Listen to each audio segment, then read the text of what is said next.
और सबसे पहले तो मैं सर का गुरुवर श्रीपति सर का बहुत बहुत उनको बधाई दूंगी। आज उनकी जन्म तिथि है और भविष्य के लिए बहुत सारी मंगल कामनाएं, बहुत सारी ऐसे छात्र हैं, छात्राएं हैं जो उनसे प्रेरित हो रहे हैं और जिनका जिनको मार्गदर्शन प्राप्त होता है सर का। तो ऐसे महान व्यक्तित्व को जन्म तिथि की बहुत बहुत बधाई और आशीष मंगल कामना। साथ ही धन्यवाद मैं दूंगी आप लोगों को कि इतने अच्छे कम समय में, क्योंकि सीमित संसाधन है और मुझे भी पता है कि वहाँ की कुछ चीजें ऐसी हैं जो बहुत लोगों तक पहुँच नहीं पा रही, फिर भी हमारे जो युवा भाई बहन है, अनुज अनुजा हैं, वो काफी लालायित रहते हैं ज्ञान को कहीं से भी प्राप्त करने के लिए।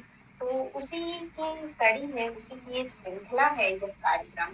तो इसके लिए भी बधाई मैं देना चाहूंगी आप लोगों को। जैसा कि विषय है यह कि साहित्य का हमारे जीवन पर क्या प्रभाव पड़ता है, तो जब यह विषय मुझे दिया गया था तो मैं सोचती रहती थी कि किस किस प्रभाव की चर्चा मैं करूं और किस किस को छोड़ूं, क्योंकि हमारे जीवन पर चतुर्दिक साहित्य का चतुर्दिक महत्व प्रभाव पड़ता है। आप कहीं भी जाएं, हम बचपन से लेके जो वृद्धावस्था तक जो भी सीखते हैं, देखते हैं, वो सब कहीं ना कहीं साहित्य के इर्द गिर्द घूमता है और साहित्य की विषय भी है, साहित्य का विषय भी है, ये बनता है। तो लेकिन सबसे पहले आपने कहा कि साहित्य क्या है, तो निश्चित तौर पे यह जानना बहुत आवश्यक है कि साहित्य क्या है और जो हमारे मनीषी हैं उसको वो साहित्य को किस रूप में देखते हैं। शुरुआत से अगर हम देखें तो जब हमारे यहाँ साहित्य की परंपरा प्रारंभ होती है, ये लगभग 7वीं 8वीं शताब्दी में साहित्य शब्द का पहला प्रयोग होता है। उससे पहले साहित्य जो है काव्य के अर्थ में जाना जाता है, चाहे वो भरत मुनि का नाट्य शास्त्र हो। उससे पहले भी भरत मुनि का नाट्य शास्त्र तो 2री शताब्दी की बात है, उससे पहले भी हमारे यहाँ साहित्य के वाचिक और श्रोता श्रम वाचिक परंपरा रही है और श्रुति परंपरा रही है। हम सुनते रहे हैं और उसके बाद कह के बोल बोल के, पहले गुरुकुल में सुनते थे और उसके बाद बोल बोल के उसको याद करते थे और वो हमारे कंठ के माध्यम से वाचिक परंपरा में चली आ रही थी। लोक साहित्य अभी हम जानते हैं कि वाचिक परंपरा का अभी भी हमारे सामने एक नया उदाहरण पेश करता है लोक साहित्य। तो उसमें जो काव्य की परिभाषा दी गई वो पहले काव्य के रूप में ही, वो काव्य चाहे वो आप उपन्यास लिखें, कहानी लिखें, नाटक लिखें, कुछ भी हो, वो काव्य के अंतर्गत आता था। सबसे पहला प्रयोग जो साहित्य का हुआ वो 7वीं 8वीं शताब्दी में हुआ है। जब प्रारंभ होता है काव्य से तो स्वाभाविक है कि जो साहित्य के संस्कृत के काव्य शास्त्र हैं वो साहित्य को परिभाषित भी करते हैं तो काव्य के रूप में ही करते हैं। और कुछ विद्वान इसे वाक्यम रसात्मकम काव्यम के रूप में परिभाषित करते हैं, अर्थात कोई भी वाक्य युक्त रस युक्त जो वाक्य है वो साहित्य के अंतर्गत या काव्य के अंतर्गत आता है। अब रस युक्त वाक्य क्या है, तो कुछ भी ऐसा जो हमें आनंदित कर दे, जो हमें सुख और संतुष्टि प्रदान करे। यानी रस, जब हम कुछ भी हम लेते हैं, मान लीजिए हम स्वाद ही ले रहे हैं, भोजन ही कुछ कर रहे हैं, तो उसका रस लेते हैं और रस जो है वो सर्वथा अनुभूति का विषय होता है, वो अभिव्यक्ति का विषय नहीं होता। तो जब हम साहित्य का रसास्वादन करते हैं तो वो हमारे अनुभूति का विषय बन जाता है। तो इसीलिए आचार्य विश्वनाथ उसको वाक्यम रसात्मकम काव्यम के रूप में परिभाषित करते हैं। तो कोई संगीत में विचार के रूप में परिभाषित करता है, कार्लाइल को आप जानते हैं, बात करते हैं। मेरी आवाज नहीं आ रही क्या?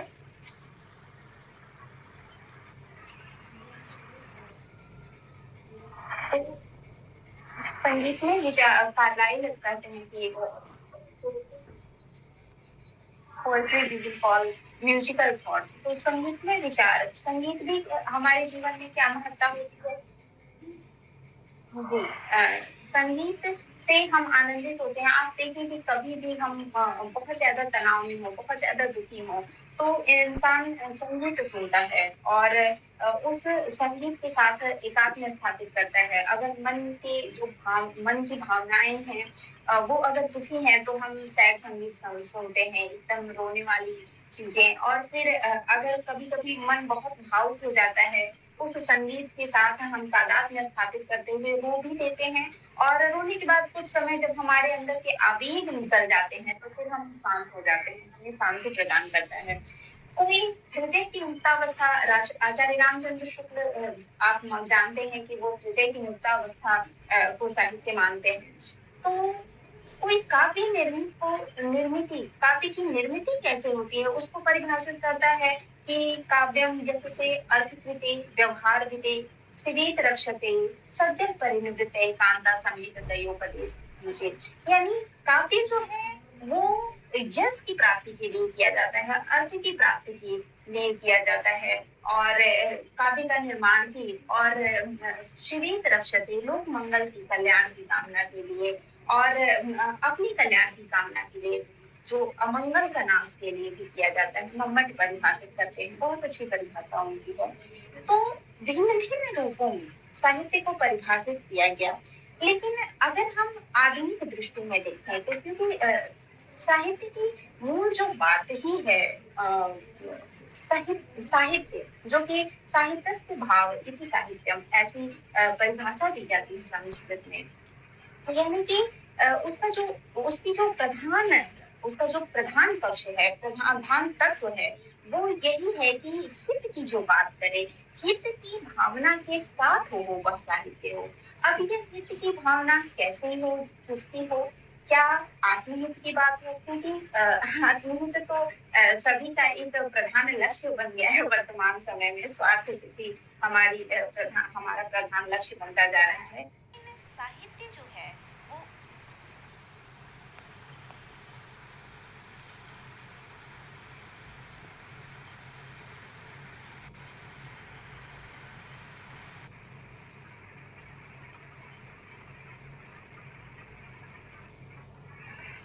अचानक फोन कट गया, पता नहीं क्यों, कुछ समस्या हो गई थी क्या?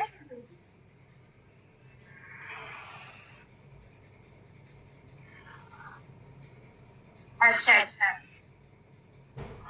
और मुझे ध्यान देने में भी लगा कि क्या हो गया, अचानक मैं बोल रही थी लॉन्ग, फिर बोलने पे समझ में भी नहीं आता, ध्यान भी नहीं रहता। तो मुझे बाद में पता चला कि नहीं, कॉल डिस्कनेक्ट हो गया है। जब मैसेज आया कि आपकी ऑडियो क्वालिटी कैसी थी इसके बारे में रिव्यू दीजिए, तब मुझे पता चला कि अच्छा कट गया है। तो वही मैं बात कर रही थी कि किस प्रकार से जब साहित्य सही लोगों की हित की बात करता है, यह अभी वर्तमान समय है, समाज है, हम अपने हित की बात करते हैं, पर साहित्य का काम ही है, प्रधान लक्ष्य ही है कि वह दूसरों की हित की बात करता है। इसीलिए जब हम अगर साहित्य को परिभाषित करते हैं तो मुझे आचार्य हजारी प्रसाद द्विवेदी की परिभाषा बहुत ही अच्छी लगती है। जब वो कहते हैं कि मैं साहित्य को मनुष्य की दृष्टि से देखने का पक्ष पाती हूँ। और उनका एक निबंध ही है कि साहित्य मनुष्य की साहित्य का लक्ष्य है, बहुत अच्छी निबंध है। और उसमें वो कहते हैं कि वो पहली पंक्ति की मैं साहित्य को मनुष्य की दृष्टि से देखने का पक्ष पाती हूँ। और साहित्य कैसा हो तो वह साहित्य वो आगे लिखते हैं उसमें कि वह साहित्य जो वह वागजाल जो मनुष्य को दुर्गतिहीनता और परमुखापेक्षिता से न बचा सके, और उसकी आत्मा को तेजोदीप्त ना कर सके, उसकी यानी कि मनुष्य की आत्मा को तेजोदीप्त ना कर सके, वह साहित्य नहीं हो सकता। तो हजारी प्रसाद द्विवेदी जब ये परिभाषा देते हैं तो वो उनके पास समाज को दिशा देने का कार्य साहित्य, वो मानते हैं कि एक तो मनुष्य का पहला साहित्य का पहला प्रधान लक्ष्य ही होता है मानवता। और मनुष्य सिर्फ वो मनुष्य नहीं जो वर्तमान समय अभी जो चल रहा है, जो स्वार्थ लिप्सा और एक अजीब तरीके का होड़ समाज में दिख रहा है, तो वैसा नहीं, जो मानवता की भावना से युक्त है, जो मनुष्य की बात करे, वही मनुष्य है कि जो मनुष्य के लिए मरे, यह मैथिली शरण गुप्त कहते हैं। तो ऐसे लोगों की बात करने वाला साहित्य ही वास्तव में साहित्य है। और यह कार्य साहित्य ही करता है जो मनुष्यों के दुख दर्द और पीड़ा को स्वर देता है। प्रेमचंद्र जी बहुत अच्छी परिभाषा करते हैं जब वो कहते हैं कि साहित्य को जीवन की आलोचना मानते हैं। और जीवन की आलोचना देखिए, तुलसीदास भी आलोचक का को बहुत महत्व देते हैं। जीवन में आलोचक का होना बहुत जरूरी है। हम क्या कर रहे हैं, क्यों कर रहे हैं, यह मूल्यांकन कोई हमारा एकदम हित चाहने वाला कह सकता है कि जीवन में आलोचक का होना इसलिए भी जरूरी है कि हम कभी चलते चलते अपना विवेक खो देते हैं। और विवेक जब हीन हो जाते हैं तो फिर हम सही गलत का फर्क नहीं पता चलता। सही गलत के इस फर्क को व्यक्ति से परिचित कराने का कार्य साहित्य ही करता है। और इसीलिए वो कहते हैं कि साहित्य जो है वो जीवन की आलोचना है। लेकिन इससे भी अच्छी जब वो परिभाषा देते हैं साहित्य की, तो वो कहते हैं कि साहित्य जो है वो राजनीति के आगे चलने वाली मसाल है। तो यानी कि जो भी चीजें अभी देख रहे हैं कि हर चीज में किस तरीके से राजनीति की जा रही है, तो साहित्य जो है वो राजनीति के आगे चलने वाली, वो पीछे नहीं, उसकी सच्चाई अलग है, राजनीति की सच्चाई अलग है। और राजनीति में क्या सही है क्या गलत है हम नहीं कर सकते। गलत भी इस तरीके से जिसमें स्वार्थ सिद्धि हो रही हो वो इतने अच्छे तरीके से एकदम ब्रॉडकास्टिंग हो जाता है और गलत चीज भी सही बन के उभर आती है। लेकिन उस गलत को गलत बताने का जो कार्य है वो साहित्य करता है। एक बहुत ही अच्छी परिभाषा महावीर प्रसाद द्विवेदी जी भी देते हैं जब वो कहते हैं कि साहित्य जो है वो ज्ञान का संचित कोश है। तो अभी तक जितनी भी ज्ञान की बातें हैं वो साहित्य के माध्यम से हम पूरा काल में नहीं रहे हैं, हम महाभारत कालीन रामायण काल में नहीं रहे हैं, लेकिन हम उस समय के तत्कालीन समाज को देख पा रहे हैं, हम तत्कालीन समाज को के बारे में कुछ जानते हैं। तो वो जानते हैं किस माध्यम से, साहित्य ही तो वह माध्यम है।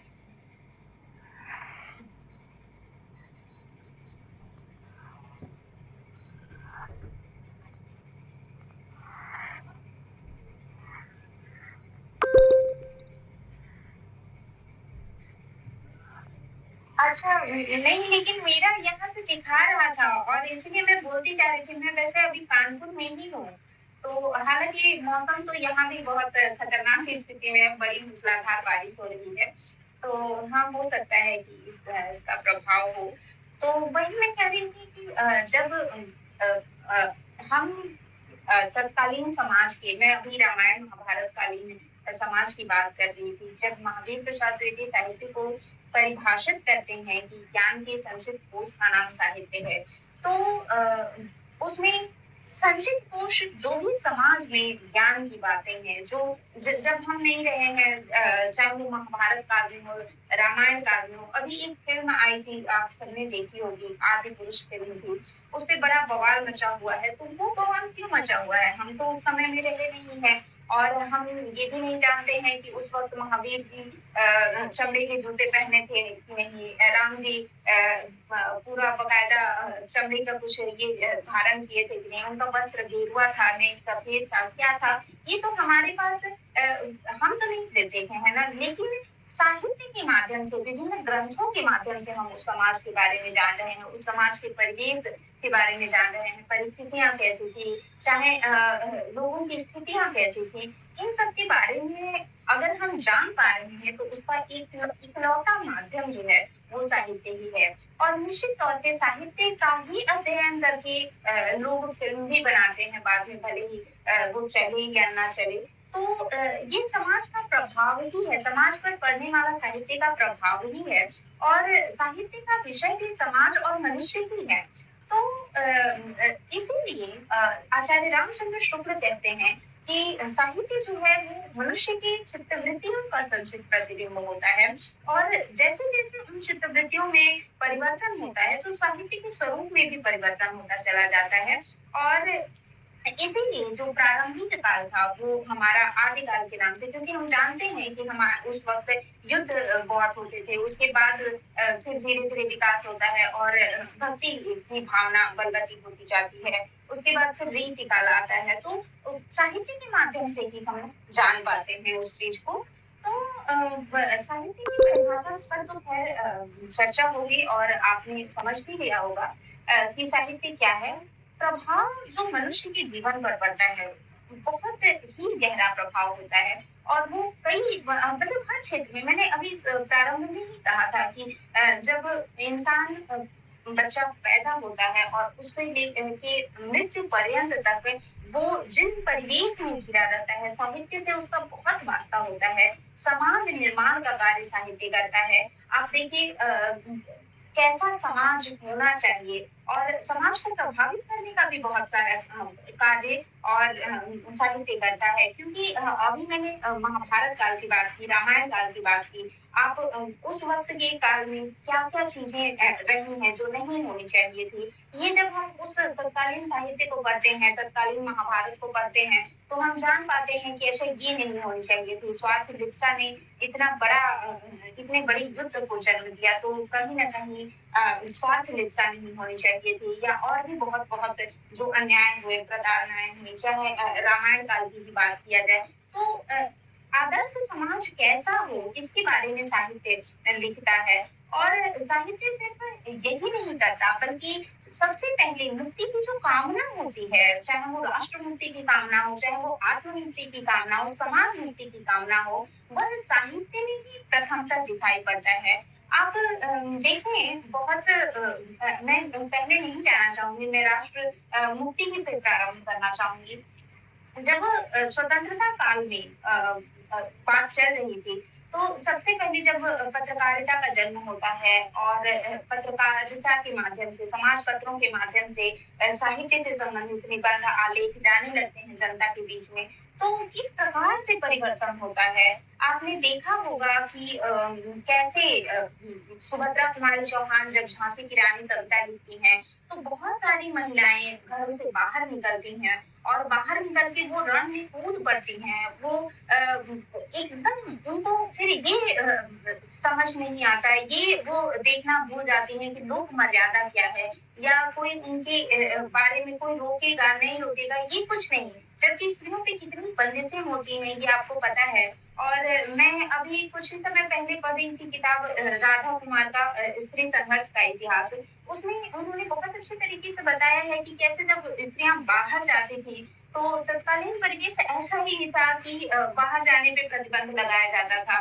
तो राधा कुमार ने एक जगह चर्चा की है कि जब एक सत्याग्रही स्त्री जेल जाती है और उसके पति को पता चलता है, तो वो पति जेल में ही उसको संदेश भिजवाता है कि नहीं, वापस आने की जरूरत नहीं है।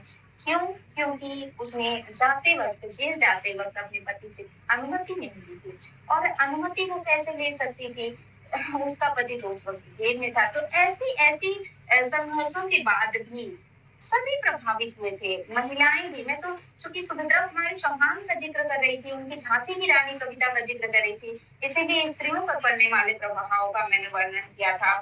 ऐसे बहुत सारे लोग थे। आप देखें कि जब प्रेमचंद्र वर्णन करते हैं कि सत्याग्रही लोग भले नून रोटी खा लेते हैं, खा के नमक रोटी खा के गुजारा कर लेते हैं, पर विदेशी वस्तुओं को हाथ नहीं लगाते, चरखा सूत काटते हैं, लेकिन महंगे महंगे परिधान जो विदेशों से आए होते हैं उनको सार्वजनिक तौर पे होली जलाई जाती है। तो ये साहित्य का ही प्रभाव दिखाई पड़ता है।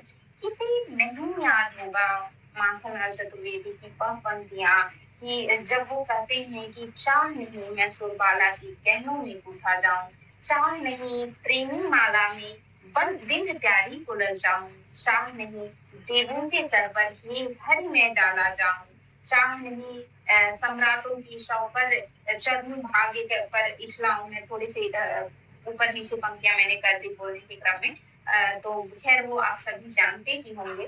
तो ये एक पुष्प की वो हार्दिक अभिलाषा व्यक्त वो करते हैं, जहाँ वो मातृभूमि पर सर्वस्व निछावर करने की बात करता है। और इस पुष्प की अभिलाषा ने कितनी भारतीय जनता में कितनी युवाओं के मन में ऐसी अभिलाषा भरती थी, कितने युवा युवतियां एकदम इस अभिलाषा से पूरित होकर वो क्रांति क्षेत्र में कूद पड़े थे। ये कहने की बात नहीं है।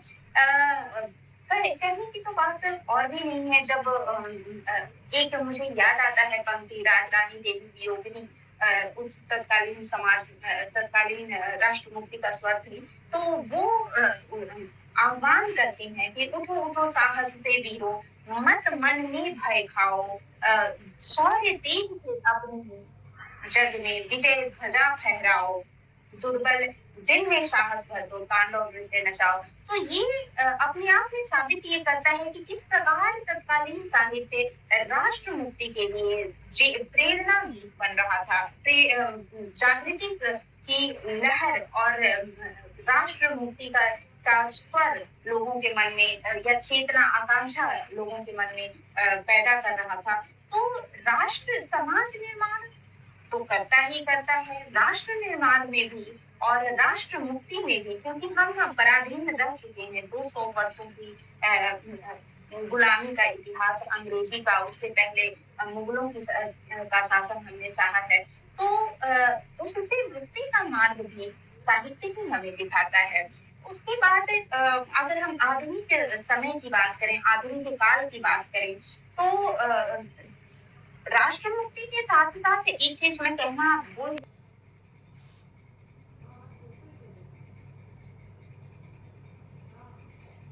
लेकिन जब हम मीरा के साहित्य को पढ़ते हैं तो हमें आलोचना हम नहीं कर पाते, हम उनके प्रति एक संवेदना रखते हैं। तो ये विभिन्न विमर्श का जनक भी साहित्य ही बनता है। अस्मिता, दलित अस्मिता हो, चाहे विस्थापित विमर्श हो। हम अभी बहुत सारे विस्थापित लोग होते थे, अभी कश्मीर फाइल्स आई थी, हमने देखा, पढ़ा और एक तादाद में उनके साथ स्थापित किया, उनके दुख के साथ हम दुखी हुए। इसीलिए हजारी प्रसाद द्विवेदी जब कहते हैं कि पर दुख कातरता की जो बात न करे वह साहित्य नहीं हो सकता, तो यही तो साहित्य है। जब मैंने देखा कि जब वो सीन चल रहा था, मैंने भी द कश्मीर फाइल्स देखी, और जब वो सीन चल रहा था जिसमें उसे जिंदा ही आरी से काटा गया था, वो भाव क्षण उसको देख के मैं खुद रो पड़ी थी। तो हमारे अंदर की उनकी उस दुख के साथ, उन दुख के साथ जब हम तादाद में स्थापित करते हैं तो हम भी तटस्थ नहीं रह पाते, हम भी उस दुख से गुजरते हैं। तो ये साहित्य का बहुत बड़ा प्रभाव है कि कैसा होना चाहिए। इसके साथ ही साथ आप देख रहे हैं आदिवासी विमर्श, विभिन्न प्रकार के जो विमर्श है वो साहित्य में उत्पन्न हुए हैं, हम उनके बारे में सोच रहे हैं। तत्कालीन साहित्य का, तत्कालीन या वर्तमान साहित्य का भी, न सिर्फ मैं तत्कालीन साहित्य का कहूंगी बल्कि वर्तमान मुख्य धारा के साहित्य में अगर आदिवासी विमर्श आया है, आदिवासियों की बात की जाती है, विस्थापितों की बात की जाती है, वृद्धों की बात की जाती है, बालकों की बात की जाती है या पर्यावरण की बात की जाती है, तो इसके पीछे कहीं ना कहीं साहित्य का ही की मुख्य भूमिका रही है। इसके साथ ही साथ हमें क्या कैसा होना चाहिए, इसका जो विवेक है वो भी साहित्य ही हमें देता है। क्योंकि जब हम रामचरितमानस पढ़ते हैं तो रामचरितमानस को पढ़ते हुए हमें ये पता चलता है कि कैसे हमें अपने अनुजों के साथ व्यवहार करना है, कैसे हमें अपने पितरों के साथ व्यवहार करना है, माँ बाप गुरु वर वृंद के साथ कैसे व्यवहार करना है। जब हम ये पढ़ते हैं कि प्रातःकाल उठ के रघुनाथा, माता पिता को रोना वह था, तो हम सीखते हैं कि हाँ, अगर राम ऐसे, श्री राम का व्यक्तित्व ऐसा था तो हमें भी ऐसा बनना चाहिए। ये हमारे अंदर की व्यवस्था, ये जो जागृति है वो साहित्य ही हमें पैदा करता है। इसके साथ ही साथ अभी लॉकडाउन का समय चला था, वैश्विक महामारी कोरोना से हम जूझ रहे थे, तो उस आम जनजीवन को उस दौर में साहित्य ने बहुत अधिक प्रभावित किया था। बीमारी हो चाहे बाह्य जगत से कटाव हो, उस वक्त बहुत सारी मनोवृत्तियां ऐसी थी, जो बहुत सारे मनोविकार हमारे अंदर पैदा हो रहे थे, काम काज में अवरोध हो गया था, तो जब लॉकडाउन हो गया था तो लॉकडाउन में हम घर के अंदर रहने के लिए बाध्य थे, बेरोजगारी थी, पलायन था, संक्रमण बढ़ता जा रहा था और संक्रमण बढ़ने के परिणाम स्वरूप दिन रात ऐसे ऐसे अनेक मौतें हो रही थी जो हमारी मन को, मस्तिष्क को झकझोर के रख दे रही थी। असहनीय चुनौतियां थी और बहुत सारी समस्याएं थी जिन्होंने हमारी मानसिक शांति को अवरुद्ध कर रखा था। और सिर्फ मानसिक शांति को अवरुद्ध ही नहीं कर रखा था, बल्कि व्यक्ति में चिंता, भय, निराशा, मानसिक असंतुलन, तनाव, द्वंद्व, उलझन आदि अनेक मनोविकारों ने जन्म ले लिया था। और यह व्यवस्था सभी के साथ थी। गांव का जीवन तो फिर भी थोड़ा बहुत सही था, लेकिन नगरीय जीवन जहाँ दो परिवारों का, दो कमरों का मकान होता है, सब उसमें बंद होकर रह गए थे।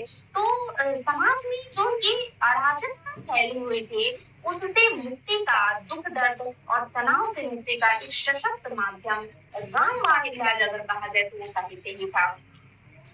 यह मैं इसलिए कह रही हूँ क्योंकि जब हम मानसिक चिंता में घुलते हैं, तनाव जो है वो व्यक्ति में नकारात्मकता का बोध कराता है और साहित्य मनुष्य को की नकारात्मकता को सकारात्मकता में बदलने का माध्यम बनता है। चाहे वह संगीत के माध्यम से हो, चाहे वह गीत के माध्यम से हो, नृत्य संगीत हो, गायन हो, ये जब हम सुनते हैं तो निश्चित तौर पे हम उसमें खो जाते हैं और फिर हमें हमारे अंदर की मानसिक तनाव जो है वो उस वक्त तक नहीं रहते। लेकिन संगीत और नृत्य भी छड़े ही कार्य करते हैं। जब हम सुनते हैं, सुनने के बाद उसका प्रभाव होता है। और मेरी आवाज आ रही है ना? जी, बार बार बाधित हो रही है इसलिए मैं पूछ रही हूँ।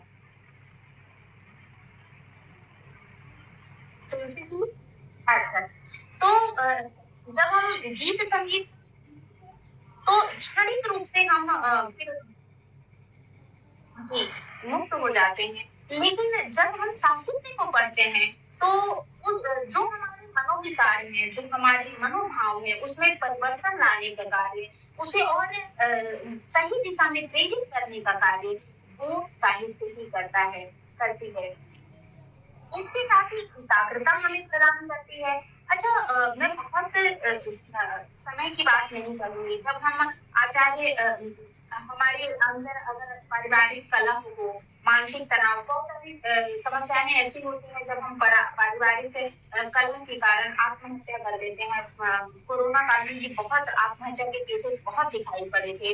एक सुशांत सिंह राजपूत का केस आया था, हालांकि वो अलग था, लेकिन जब ये पता चला कि आत्महत्या ही है, आत्महत्या है या इस तरह के बहुत सारे आए थे, तो मन बहुत व्यथित हो गया था कि आखिर क्यों। तो जब इस तरीके के तनाव होते हैं तो उससे मुक्ति का रास्ता साहित्य में है कि कैसे पारिवारिक कलह से और इन झंझावातों से मुक्त होकर हाँ, तो उधर से ही कोई समस्या होगी क्योंकि हमारे यहाँ नेटवर्क बहुत दुरुस्त है।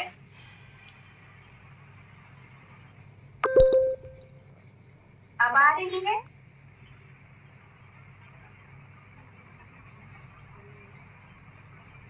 तुलसी जी अभी आ रही है?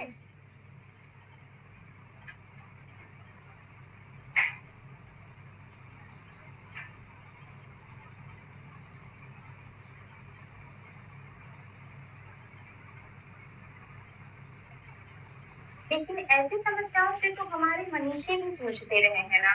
तुलसीदास का नाम आपने सुना है, तुलसीदास को आप जानते हैं, मीराबाई को जानते हैं। जब उनके समाज ने उन्हें विष भरा प्याला दिया, तमाम तरीके के ताने, ऐसी ऐसी परिस्थितियां कि उन्हें एक राज परिवार की राजकुमारी और महारानी, वो घर को उन्हें छोड़ के जाना पड़ता है, दर दर भटकना पड़ता है। तो ऐसी ही घातक परिस्थितियों के बावजूद भी वो कैसे अपने जीवन में आए विकट परिस्थितियों और संघर्षों के कारण व्यथित नहीं होती, बल्कि एक रास्ता दिखाती है समाज को और रास्ता दिखाने का कार्य करती है अपने जीवन के माध्यम से, अपने साहित्य के माध्यम से। न सिर्फ मीराबाई और या तुलसीदास, बल्कि प्रेमचंद्र जी हो, निराला जी के जीवन को आप जानते हैं, पूरा जीवन ही उनका, वो कहते हैं कि दुख ही जीवन की कथा रही, क्या कहूँ आज जो नहीं कही, उनका पूरा जीवन ही, चाहे वो प्रसाद जी का जीवन हो, पूरा जीवन ही किस प्रकार संघर्षों में उलझा हुआ है, झंझावातों में उलझा हुआ है। आज हम छोटी-छोटी मानसिक परेशानियों से व्यथित होकर आत्महत्या जैसा कदम उठा लेते हैं या कट जाते हैं, परिवार से, समाज से, रिश्तों से कट जाते हैं। लेकिन कैसे ये मनीषी जो है वो कलम को माध्यम बनाते हैं, अपनी दुःख से मुक्ति का माध्यम कलम बनाते हैं, लेखनी करते हैं और लेखन के माध्यम से वो समाज में अमर हो जाते हैं। महादेवी हो, मुक्तिबोध हो, धूमिल हो, ऐसे बहुत सारे लोग हैं, बहुत सारे साहित्यकार हैं। वर्तमान समय में जो विभिन्न विमर्शों को धार देने वाले बहुत सारे रचनाकार हैं, जो अपने जीवन में आए इन परिस्थितियों से जूझते हैं, संघर्ष करते हैं और उनकी जिजीविका उन्हें इस मुश्किल हालात से निकाल के ले जाती है। अगर हम अ, अपने पूर्वजों की बात करें तो चूंकि मैं उत्तर प्रदेश में रहती हूँ और उत्तर प्रदेश और बिहार का जो पूर्वी भाग है, सीमावर्ती क्षेत्र है, वहाँ के बारे में मैं जरूर बताना चाहूंगी कि हमारे यहाँ से जो मजदूर गए थे मॉरिशस में, आपको पता है कि रामचरितमानस उनकी प्रतियां जो हैं वो रामचरितमानस को वो लेके अपने साथ गए थे और उन्हें स्वर्ण नगरी का छलावा देकर वहां ले जाया गया था। लेकिन जब उनका भ्रम टूटा तो मानसिक तनाव और घोर निराशा के क्षण उनके भी जीवन में आए थे। लेकिन पास में उनके था उनका अद्वितीय संग्रह रामचरितमानस, जिन्होंने कैसे जीवन जीना है, कैसे इस दुर्दांत परिस्थितियों में भी खुद को बचाए रखना है, यह सिखाया। और जिसे वो अशिक्षित जनता जो भले ना पढ़ पा रहे हो, पर अगर एक दो लोग भी पढ़ पा रहे थे, जो अपने दादा से, नानी से या पारिवारिक जो वरिष्ठ सदस्य थे उनसे पद्य रूप में या गुनगुना कर वो सीखते थे और उनको गाकर उन परिस्थितियों से वो जूझते थे, उन परिस्थितियों को झेलने की ऊर्जा प्राप्त करते थे। यही नहीं, प्रेम और योग का जो पाठ पढ़ाती, जीवन जीने के गूढ़ रहस्य बताती हमारी जो भागवत गीता है, कृष्ण की जो बाल लीलाओं का गायन है, उसको जब हम सुनते हैं तो कौन अपनी मानसिक स्थिति से मुक्त नहीं होना चाहेगा। सूरदास जब ये लिखते हैं कि किलिकत कान भुवन यावत, मन में कनक नंद के आंगन बिंब पकड़ के को धावत, या मैया कभी बढ़ेगी चोटी, कितनी बार दूध पीवत भई, यह अजनू है छोटी। और या ख्याल परत ये सखा सबे मिले, मेरे मुख लपटायो मैया, मैं नहीं माखन खायो। आदि जब हम पढ़ते हैं तो हमें कहना नहीं पड़ता, हम कितनी भी ज्यादा मानसिक तनाव में रहे, लेकिन हम सहज ही उन बाल लीलाओं में, बाल प्रेरणाओं में डूब जाते हैं। और जब हम उसमें डूब जाते हैं तो फिर तनाव हो, भय हो, चिंता हो, उसका मन में कहाँ स्थान होता है। महाकवि तुलसीदास जी हों, उन्होंने या सूरदास जी हों, राम और कृष्ण के रूप में एक ऐसे सशक्त नेतृत्व की बात की, ऐसे लोकनायक की प्रतिष्ठा की, जिसने समाज और राष्ट्र निर्माण के उच्चतम आदर्श की स्थापना की। और जो आज भी हमारे लिए, अगर हम पूजते हैं तो इसलिए नहीं पूछते हैं कि हाँ कोई जन्म लेके खड़ा हो गया या एक हमारी कल्पना का क्या उपज है और हम उसको पूछ रहे हैं, बल्कि हम कर्म को पूछते हैं, गुणों को पूछते हैं। जो भी और यह गुण जो है, यह कर्म का रास्ता दिखाने वाला जो है वो साहित्य ही माध्यम बनता है। जब गीता में श्री कृष्ण कहते हैं कि कर्मणि वाधिकारस्तु मा फलेषु कदाचन, तो उनकी जो वाणी है वो साहित्य के रूप में, गीता के रूप में हमारे सामने आती है। जब वो लिखित होती है या वाचिक भी, साहित्य सिर्फ लिखित साहित्य नहीं है बल्कि वाचिक भी उसकी एक बहुत समृद्ध परंपरा है और उसको हम छोड़ के आगे नहीं बढ़ सकते। तो ये सभी चीजें हैं। जब हम सांसारिक प्रेम में उलझते हैं और संघर्षों को छोड़कर प्रेम का पाठ पढ़ाते हुए कबीर की पंक्तियां जब हम पढ़ते हैं कि हमन है इश्क मस्ताना, हमन को होश यारी क्या, रहे आजादी या जग में, हमन दुनिया से यारी क्या, तो फिर हम उसमें खो जाते हैं, फिर हमारे पास सांसारिक चिंता वगैरह नहीं रहता है। साहित्य सिर्फ मानसिक प्रताड़नाओं का की बात नहीं करता, उसे मुक्ति का ही रास्ता नहीं दिखाता। जैसा मैंने कहा कि साहित्य दुःख दर्द और तनाव से मुक्ति का माध्यम है, तो सिर्फ दुःख दर्द और तनाव से मुक्ति का भी माध्यम नहीं है, बल्कि हम क्या कर रहे हैं, हमें कैसा क्या होना चाहिए, कैसा करना चाहिए, इसके मूल्यांकन की बात भी साहित्य करता है। मैथिली शरण गुप्त कहते हैं, आपने पढ़ा होगा भारत भारती की उनकी पंक्तियां कि हम क्या थे क्या हो गए और क्या होंगे अभी, आओ विचारें आज मिलकर की समस्याएं सभी। तो ये जो बात है वो साहित्य ही हमें आत्ममंथन करने का साहस भरती है। हम क्या है आत्म मूल्यांकन, क्योंकि जब तक हम आत्म सुधार नहीं करेंगे, आत्म मूल्यांकन की बात नहीं करेंगे, हम एक श्रेष्ठ समाज के निर्माण की कल्पना नहीं कर सकते। और इसीलिए जब यह विचारने की बात आती है तो सबसे पहले साहित्य ही यह आत्ममंथन का मार्ग भी प्रशस्त करता है, आत्ममंथन का मार्ग दिखाता है और उसको पढ़कर हम करते भी हैं। भारत भारती ने जब सुमित्रा नंदन बताते हैं कि वियोगी होगा पहला कवि, आह से उपजा होगा गान, उमड़ कर आंखों से चुपचाप वही होगी कविता अनजान। यह पंक्तियां यह बताती हैं कि साहित्य किस प्रकार से हमारी भावनाओं को मथने का कार्य करता है, या हमारी भावनाओं का कितना साहित्य से अटूट संबंध है। जब हम कुछ बहुत ज्यादा दुखी होते हैं तो कलम उठा लेते हैं और लिखना प्रारंभ कर देते हैं, और जब हम लिख लेते हैं तो फिर एक संतुष्टि मिलती है हमें, हम हमारा वो तो कुछ कहाँ चला जाता है ये हमें नहीं पता चलता। तो ये जो चीजें हैं वो साहित्य की महत्ता जो हमारे जीवन पर चतुर्थी साहित्य का प्रभाव है उसको दर्शाती है। किस किस की बात करूं, किसको छोड़ूं, मैंने तो पहले ही कहा था कि कहाँ से बात उठाऊं और कहाँ से छोड़ूं। मैं फिर सोच में पड़ गई थी क्योंकि साहित्य का इतना प्रभाव है हमारे जीवन पर, हमारी विचारधारा पर, हमारी वैचारिकता पर।